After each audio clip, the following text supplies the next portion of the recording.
Okay. Hello. Magandang umaga po mga kapatid ko.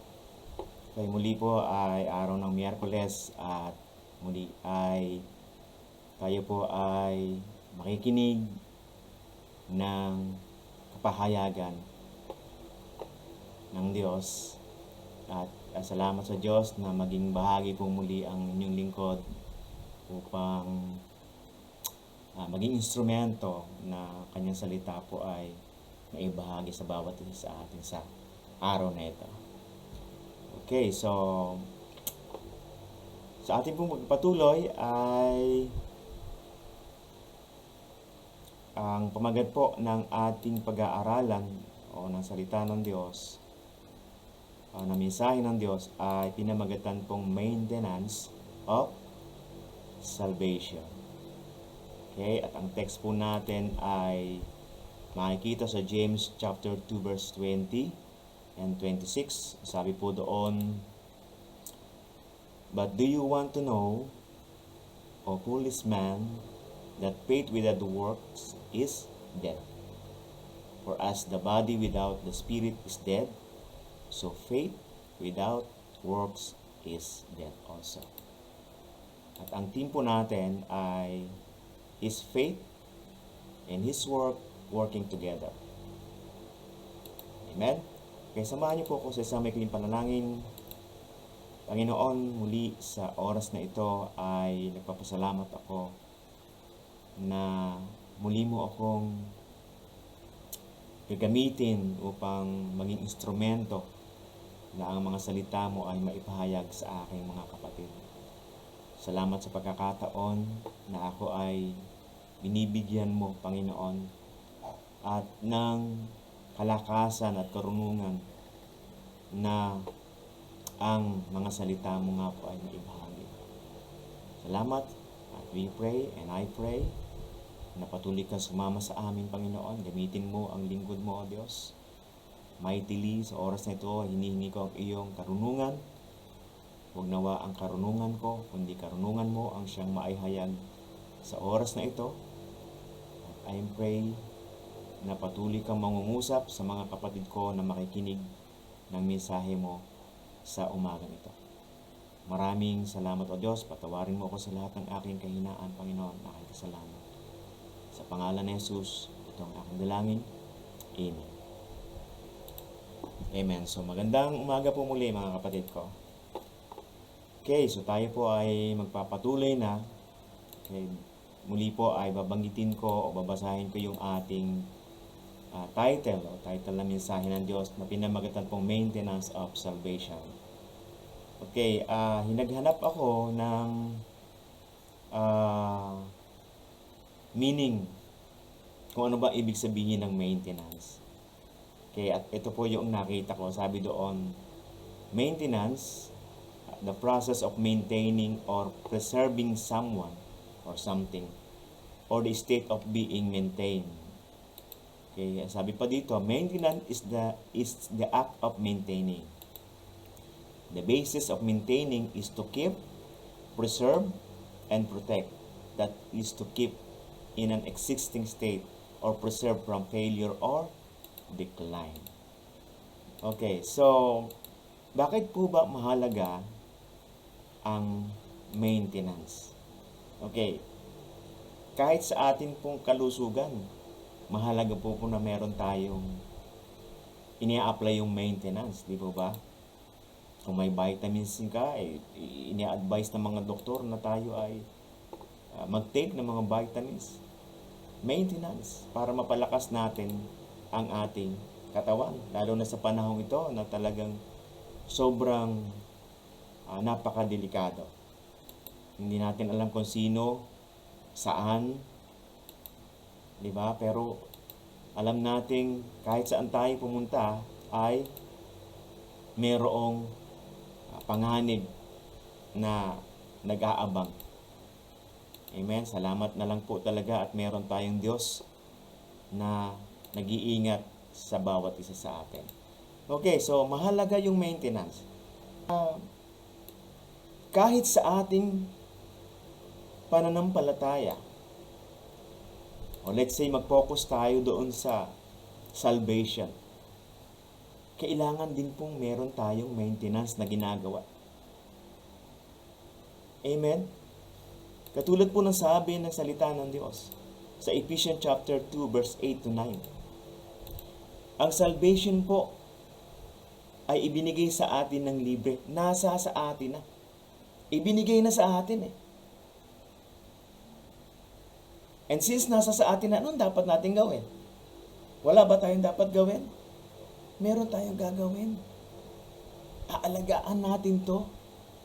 Bay mahayaan naman tayo sa Diyos na pagkatapos bigyan tayo ng salvation ay wala tayong gagawin. Libre na nga eh. Hindi natin to pinaghirapan, libre lang. Bunga lang to ng ating pananampalataya sa Diyos. Nang makita ng Diyos ang ating faith, binigay sa atin yung free gift of salvation. So ang gagawin natin, kailangan natin itong alagaan. Kailangan natin itong i-maintain. Amen po ba? No, bakit kailangan natin i-maintain? Kasi narito tayo sa mundo. Narito tayo sa mundo para maiwasan natin yung compromising na pamumuhay dito sa mundo. Dahil ang mundo ay punong-puno po ng kasalanan. Kung wala tayong gagawin, ano mga possibility? Baka po tayo unti-unti, babalik tayo sa pamumuhay na dati nating ginagawa noon. Mawawala na tayo sa tamang circulation. Hindi na tayo pwedeng tawaging Christian kung tayo ay namumuhay bilang dito sa mundong ito. Ginagawa natin ng mga ginagawa na ng mundo ng mga tao sa mundo, ng mga makasalanang gawa. Hindi na tayo pwedeng tawaging Christian. Di ba? Alam ba natin yung ibig sabihin ng Christian? Christian. Di ba? Konektado yung ang pangalan sa Diyos. Eh kung tayo gumagawa na ng kasalanan, hindi tayo pwedeng tawaging Christian. At kung hindi na tayo Kristiyano, ano pa? Saan na tayo? Saan ang destino natin? Amen po ba? Nakukuha niyo po ba yung simple kong illustration? Amen? So, yung message ni Pastor Sandy, ganda. Hindi po ba? Napakaganda. Yung sinasabi niya doon ng illustration kung paano pagharian ng Diyos. Yung sinasabi niya na kailangan nating magtrabaho sa ubasan ng Diyos. Merong gagawin talaga tayo. Kailangan nating magtrabaho. Tinawag tayo ng Diyos, kailangan nating magtrabaho sa ubasan ng Diyos. Amen po? Okay, no, as we receive, no, tanggapin po natin yung kaligtasan and free gift mula sa Diyos. Kailangan po natin itong talagang pahalagahan. We need to take care of it and to keep it with us until the end against the enemy, the devil. Kailangan nating mapanatili dahil merong demonyo na nagbabantay sa atin oras-oras, araw-araw. At nang tanggapin natin ang kaligtasan ito mula sa ating pananampalataya sa Diyos, ito yung simula ng journey ng ating pagiging Kristiyano. Okay, tandaan niyo po ba kung kailan kayo tumanggap sa Panginoon? Tandaan po ba natin kung kailan tayo nag-start ng journey natin sa Diyos? Tanda ba natin kung kailan natin talagang tinanggap ang Diyos? Amen? Baka may mga kapatid pa po tayo na hanggang ngayon, taon na yung binibilang. Pero, hindi pa pala niya na-experience na tanggapin ng Diyos. Pero active na siya sa gawain. Active na siya sa pagsimba. Pero ni minsan hindi pa niya tinatanggap ang Diyos. So, dapat alam po natin na tinanggap na natin yung totoong tinanggap natin ng Diyos. Yung totoong nagsuko tayo ng buhay natin sa Diyos. Yung totoong sinabi natin sa Diyos, Panginoon, tinatanggap kita bilang Panginoon at tagapagligtas. Pagharian mo ako mula sa araw na ito. Dapat dumating po tayo sa puntong yan. Dapat na-experience natin yan. Dapat na-experience nating lumuhod sa harap ng Diyos. Tinanggap natin ang Diyos. Amen? So, sabi ko kanina, nung tanggapin natin ng Diyos, ang kaligtasan mula sa Diyos, start na yon ng journey natin bilang Kristiyano. Okay? At sinabi ko uli kanina na meron tayong gagawin after ng tanggapin natin yung kaligtasan ng Diyos. Amen? At sinabi ko din kanina, mahiya naman tayo sa Diyos kung after nating ma-receive yung salvation, wala na tayong gagawin. Meron tayong gagawin at dapat meron tayong ginagawa. Amen? Okay, bakit sinasabi ko na importante at mahalaga? Biblically, sinasabi po yun na meron dapat tayong parte na ginagawa. Okay, take note po, lilinawin ko lang, ang salvation po ay nasa sa atin na. Ibinigay na ng Diyos. Pero after na ma-receive natin ang salvation, kailangan meron naman tayong gawin para mapalakas ang ating pananampalataya, maging malakas tayo spiritually, at hindi tayo talunin ng narito sa sanlibutan na kasalanan. Amen? So, etong verse na sasabihin ko ay lagi na natin ito napapakinggan, at actually, itong verses na to ay ilang verses na nagbukas ng isipan ko nung bago-bago pa akong Kristiyano. Okay? Ito po ay sa James chapter 2, verses 14 to 26. Okay, alam na alam po natin to. For sure, ilang beses nyo na ito napapakinggan, nadadaanan o nababasa. Ano po ang sabi dito sa James chapter 2 verse 14 to 26, sabi doon ay, what does it profit, my brethren, if someone says he has faith but does not have works?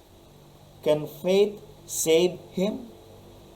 Verse 15, if a brother or sister is naked and destitute of daily food, and one of you says to them, depart in peace, be warmed and filled, but you do not give them the things that which are needed for the body, what does it profit?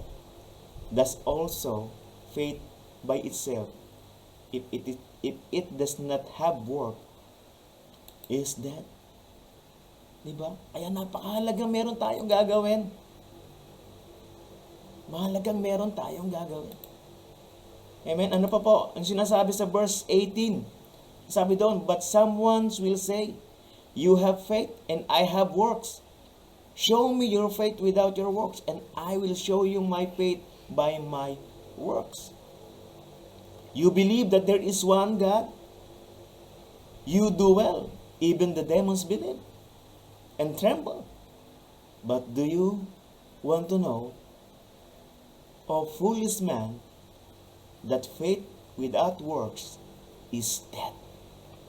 Ang linaw-linaw po nito, mga kapatid ko. Ang linaw-linaw. Itong mga verses na to, mga kapatid ko, nung bagong-bago pa ang Kristiyano, ay mga verses na ginamit upang totally mag-surrender ako sa Diyos. Totally isuko ko yung buhay ko sa Diyos, ang aking mga bisyo. Dahil nakita ko na hindi ako magiging kalugod-lugod sa Diyos kung ang paglalakad ko bilang Kristiyano ay parang sakang. Ano ba yung sakang na Kristiyano? Kristiyano ako pag nasa simbahan, pero paglabas ko ng simbahan, hindi na ako Kristiyano. Kailangan kong patunayan sa Diyos ang aking pananampalataya. Kailangan kong gumawa sa kanyang ubasan. Babasahin ko pa rin sa verse 21. Sabi doon, was not Abraham our father justified by works when he offered Isaac, his son, on the altar? Do you see that faith was working together with his work? And by works, faith was made perfect. And the scripture was fulfilled which says, Abraham believed God, and it was accounted to him for righteousness. And he was called the friend of God. You see them, that a man is just justified by work, and not by faith only. Verse 25, likewise, was not Rahab the harlot also justified by works when she received the messengers and sent them out another way? For the body, verse 26, for the body without spirit is dead. So faith without works is also dead. Ang linaw-linaw po ito mga kapatid ko. Ito pa yung sinasabi sa Titus chapter 1 verse 16. Sabi doon, they profess they know God, but they denied by their works, being abominable, disobedient, and unto every good works. Ito na po. Paano ba natin ma-maintain yung tinatawag nating salvation? Okay? Ulitin ko po, ang salvation po ay nasa sa atin na. Ibinigay na ng Diyos ng libre. Hindi natin ito pinaghirapan, nanampalataya lamang sa Kanya. Pero since nasa sa atin na, kailangan natin itong alagaan. Okay, yun ang magandang term. Alagaan. Pahalagahan. Amen po ba? Okay, paano nga ba mamimaintain natin to? Paano ba natin ipapakita kung na ito'y napakahalaga? O paano natin to pahalagahan? Sa totoo po, ito ay ginagawa na natin. Ito ay ginagawa na natin. So ano po yon? Sabi doon, once we are saved, we'll need to establish some personal habits that will help us grow spiritually. Think of our Christian walk as a battle wherein Satan, our enemy, will be working through our own fleshly desire to cause us to fail. Sabi ko nga po kanina, meron talagang kaaway na nagbabantay, nanggugulo. Minsan nga, pagising mo pala sa umaga, ginugulo ka na. Minsan naman, bago ka matulog sa gabi, guguluhin ka pa. Naandyan lang kasi. Nanggugulo. At kung siya'y makakakuha ng buta sa iyo, sa atin, para hilahin tayong pabalik, mamuhay sa mundo, balikan yung mga dating ginagawa, o gumawa ng kasamaan,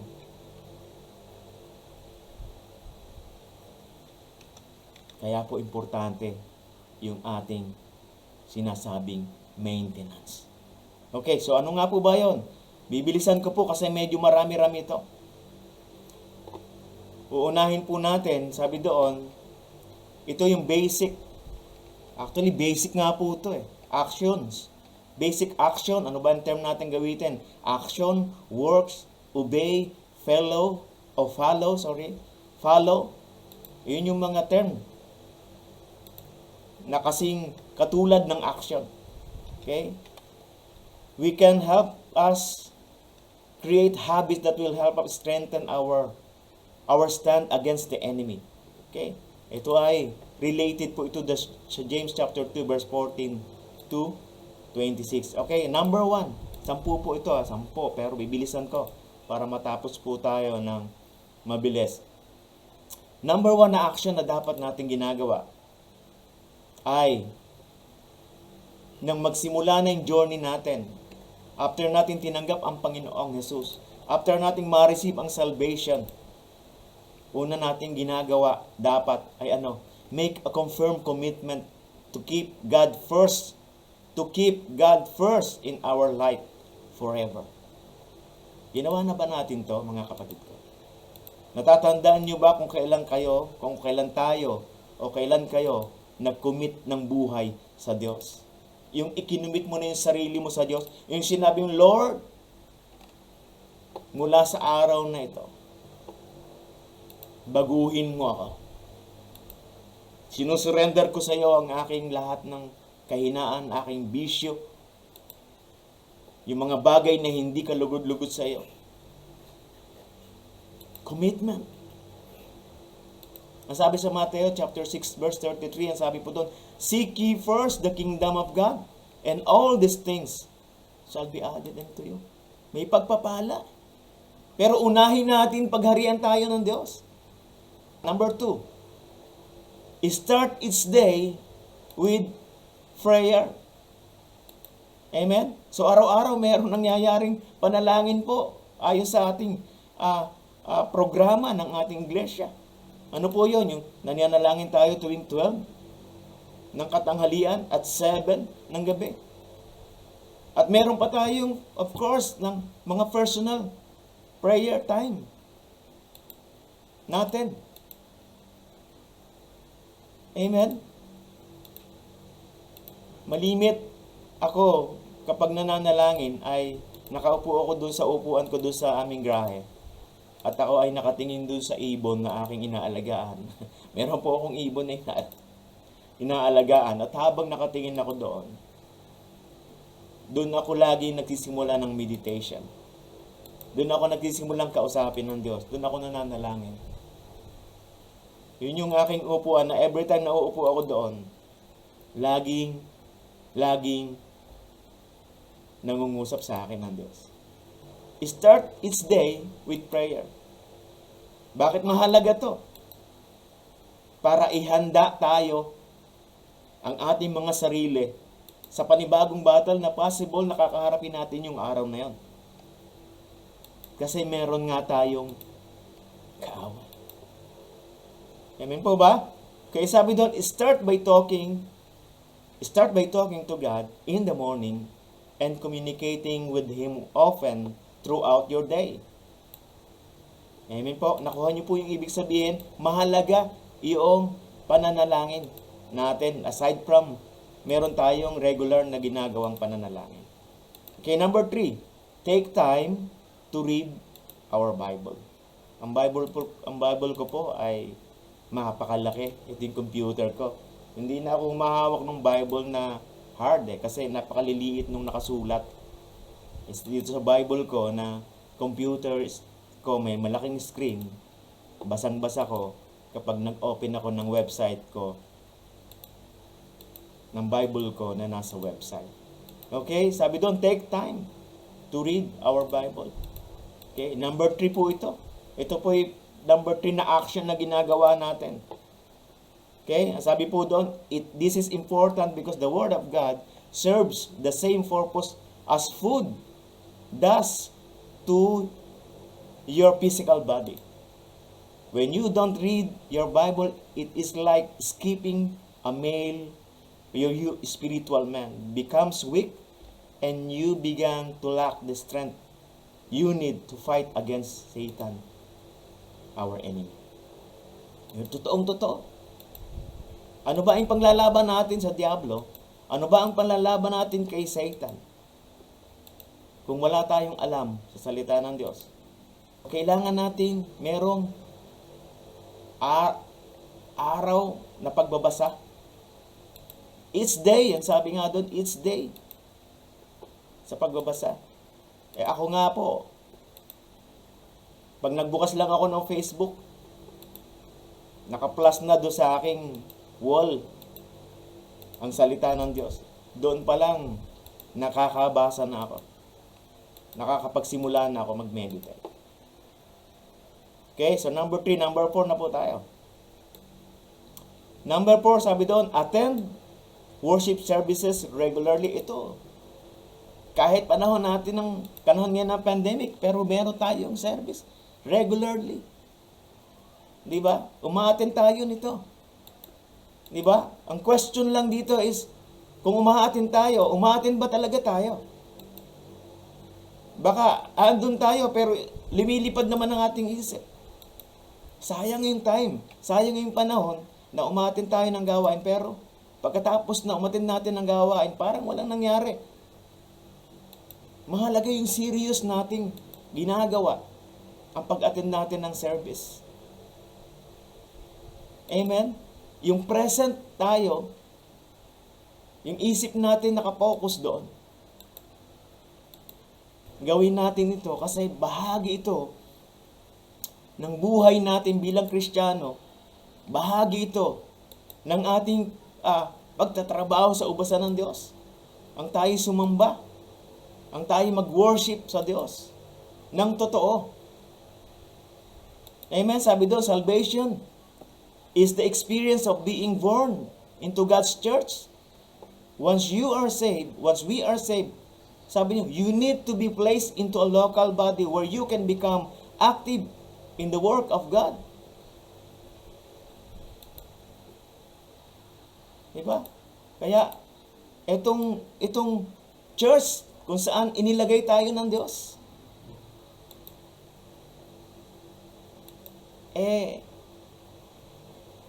samantalahin po natin, nalulugod naman ng Diyos sa panahong ginugugol natin sa pagsamba sa Kanya. Amen?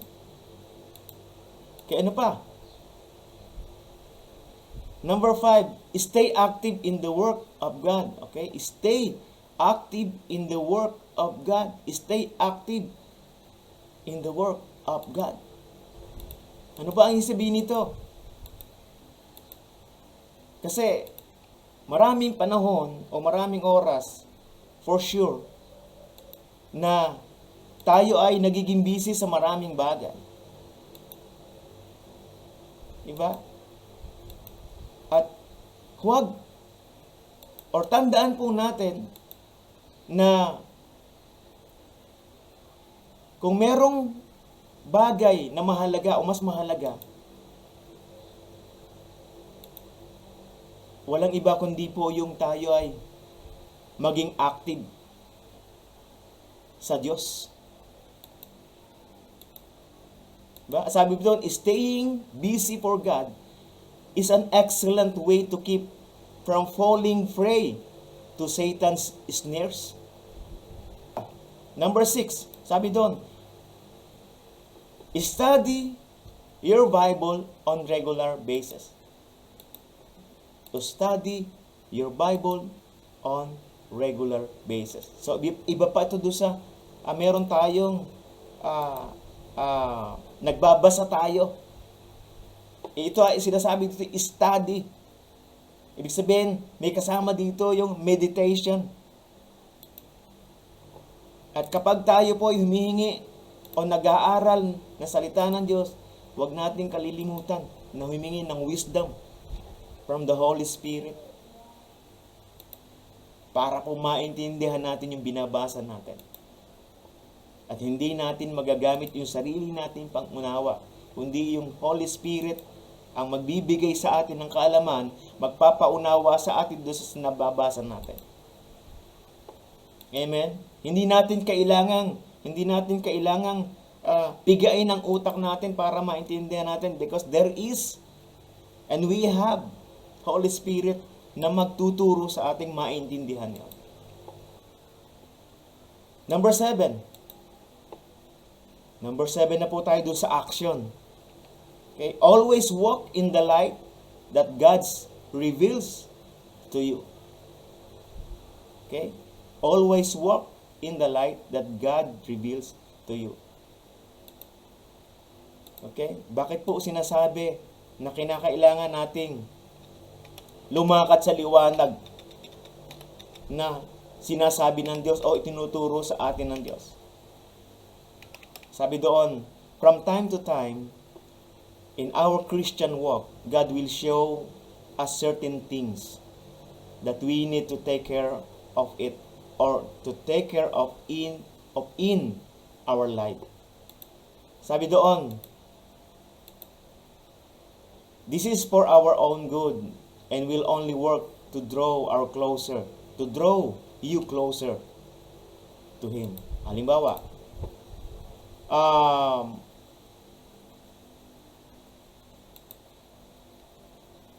makakalakad tayo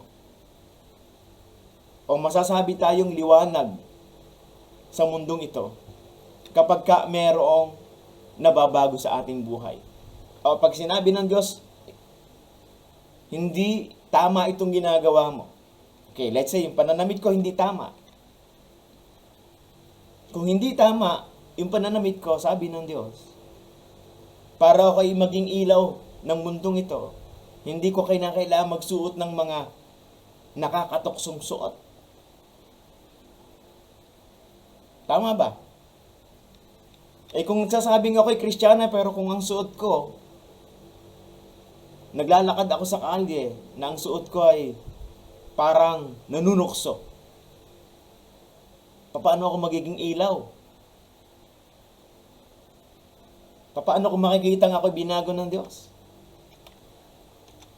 Ano pa? Yung attitude ko, yung character ko. Kung yung character ko ay dapat baguhin, kung yung attitude ko ay dapat baguhin, para maging ilaw ako, makalakad ako sa mundong ito, ng ilaw, may daladalang liwanag galing sa Diyos, then dapat mabago. Tanungan nga po natin yung ating mga sarili. Ilan taon na po tayo sa Panginoon? Ilan taon na tayong sumisimba? Mula nung tanggapin natin ng Panginoong Hesus. Ano na ba yung na-surrender natin sa Diyos? Masasabi ba natin tayo ay lumalakad na sa liwanag ng Diyos?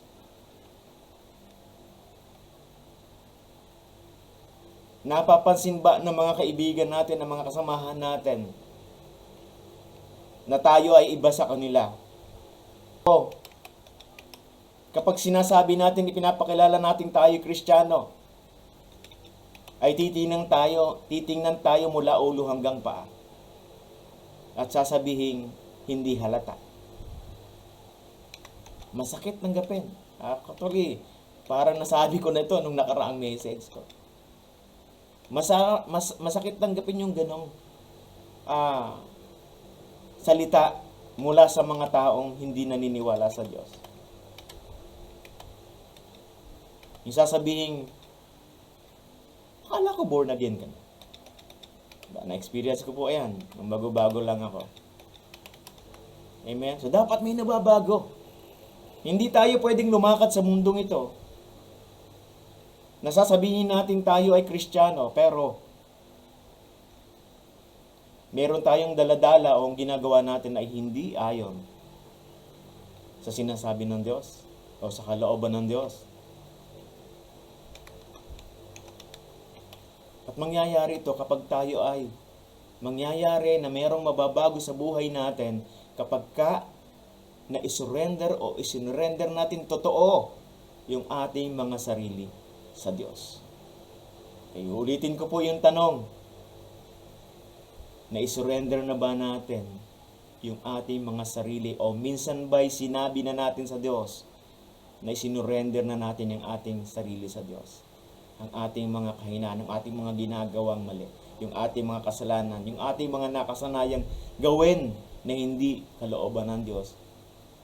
Sinabi na ba natin ito sa Diyos? Humihingi ba tayo ng tulong sa Diyos?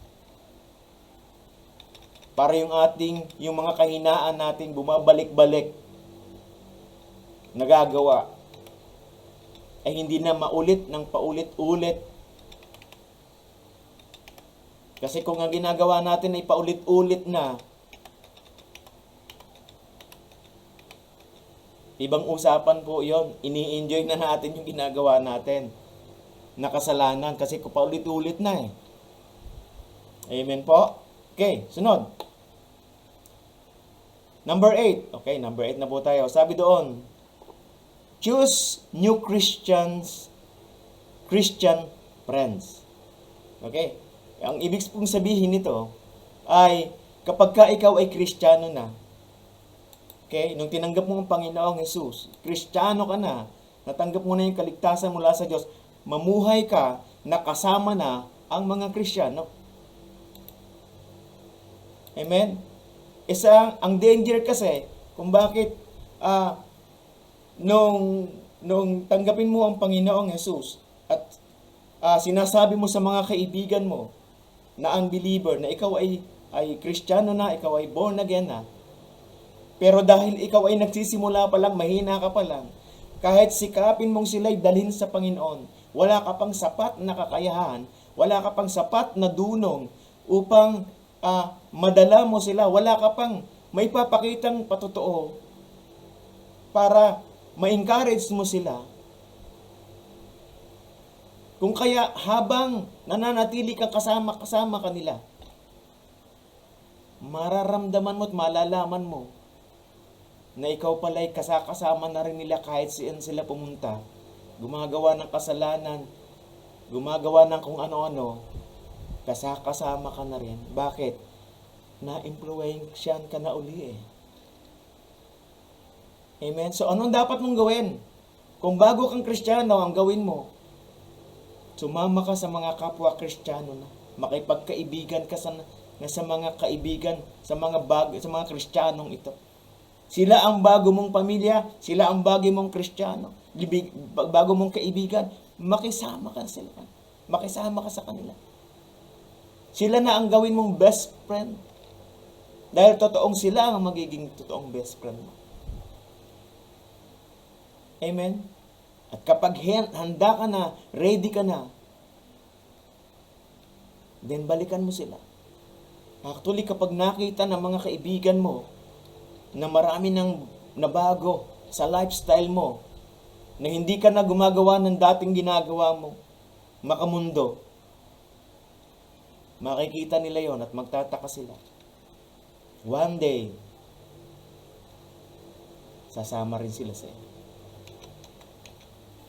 Mamuhay tayo ng kakaiba. Shine our light doon sa ating mga kaibigan. Amen? Okay, number 9. Malapit na po tayong matapos. Number 9, sabi doon, testify for the Lord. Okay, medyo related to sa number 8. Testify for the Lord. Testify natin how God changed our personal life, our character, our attitude. Desire, plans, dreams, visions, goals. Di ba? Testify. Pero paano tayo makakapag-testify kung taon na yung binibilang pero parang walang nababago at nangyayari sa buhay natin? Paano tayo makakapag-testify kung yung ating attitude naroon pa rin yung disobedient? Yung desire natin, ano pa rin? Amen po? So, kailangan nating mag-testify. Makakapag-testify tayo kapag may mga nabagong buhay, nabago ang ating buhay sa ating paglakad bilang Kristiyano. Okay, last na po tayo, number 10. Seek God's will for life's decision. Depend on God's will. Do not decide or plan action for something by force and then justifying God's will. Take note niyo po, the will and permitted will of God ay mayroong magkakaibang kahulugan. Sabi doon, great peace comes from knowing you are in the center of God's will. Ulitin ko po ha, great peace comes from knowing you are in the center of God's will. Okay, so yun po ang 10 action na ating pong dapat ini-apply na actually ginagawa naman po ito natin. Na nasa ating buhay bilang Kristiyano, ginagawa na natin to. At ginagawa nga natin to kasi nais nating alagaan, nais nating maingatan yung libreng kaligtasang ibinigay sa atin ng Diyos. Nais nating mapalakas yung ating faith, yung ating pamumuhay, Kristiyano, yung ating spiritual life. Para hindi tayo talunin ng demonyo. Kasi nandito tayo sa mundong ito. Lahat tayo ay pwedeng magkasala. Dahil walang taong hindi nagkakasala. Nandito tayo sa laman, nandito sa katawang ito.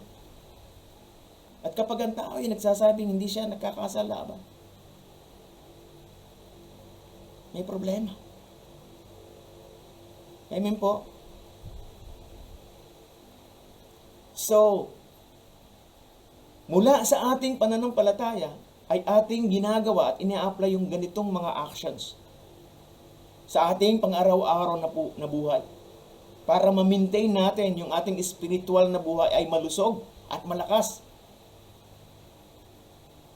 at mapanatili natin yung ating kaligtasan na hindi tayo matutokso na gumawa ng kasalanan, hindi tayo babalik sa dating buhay o makikipag-compromise sa kasalanan na nakikita natin sa mundo o mga programa ng kasalanan sa mundo. Iingatan natin to hanggang sa huli. Okay, bilang conclusion ko po ay makikita natin doon sa, basahin po natin yung Proverbs chapter 3 verses 5 to 6 at sabi po doon, trust in the Lord with all thine heart and lean not on thine own understanding. In all your ways acknowledge Him and He shall direct thy path. Amen. Napakalaga po nito. Dapat laging meron tayong consultation sa Diyos. Humihingi ng wisdom sa Diyos. Napakadelikado kapag tayo ay nag-aaral ng salita ng Diyos. Meron tayong sariling programa. Meron tayong sariling interpretasyon. Isa pang babasahin ko pa, sabi doon sa Matthew chapter 24. Sabi doon, chapter 9, babasahin ko na po itong chapter 9 hanggang 13 na sabi doon, then shall they deliver you up to be afflicted, and shall kill you, and you shall be hated of all nations for my name's sake. Verse 10, and then shall many be offended, and shall betray one another, and shall hate one another. Verse 11, and many false prophets shall rise, and shall deceive many. And verse 12, and because iniquity shall abound, the love of many shall wax cold. And verse 13, but he that shall endure unto the end shall be saved. Amen. Bakit po sinasabi ito ng salita ng Diyos? Kasi may battle tayo. Hindi na ito ilalagay sa Bible, isusulat sa Bible, kung wala tayong ginagawa at wala tayong dapat gawin o wala tayong battle. Meron tayong laban eh. Ang sundalo, kapag lumalaban, bago lumaban, naghahanda. Ganon din po tayo, naghahanda. Meron tayong mga ginagawang paghahanda. Dahil meron tayong laban. Pero ang napakagandang pangako ng Diyos, ito po yung sinasabi sa Deuteronomy chapter, be strong and of good courage, fear not, nor be afraid of them. For the Lord thy God. He it is that do good with thee, shall not fail thee, nor forsake thee. Ito yung napakaganda pangako ng Diyos. Lalaban tayo pero kasama natin ang Diyos. Lumalaban tayo pero kasama natin ang Diyos. Kasama natin ang Diyos.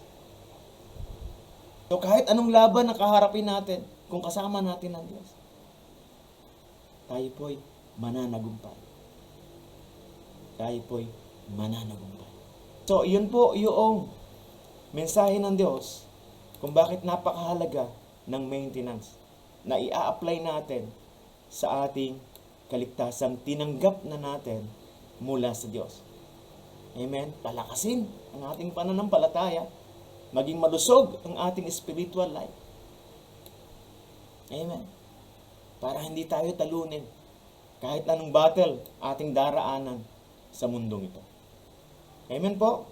Amen? So, salamat po sa Diyos sa umagang ito. Salamat sa kanyang kapahayagan. Salamat sa inyong mga kapatid ko sa inyong pakikinig ng kanyang salita. Pagpalain kayo. Amen. At ako po ay samahan nyo sa isang pangwakas na panalangin. Panginoon, maraming salamat sa oras na ito na ang iyong salita ay naipahayag.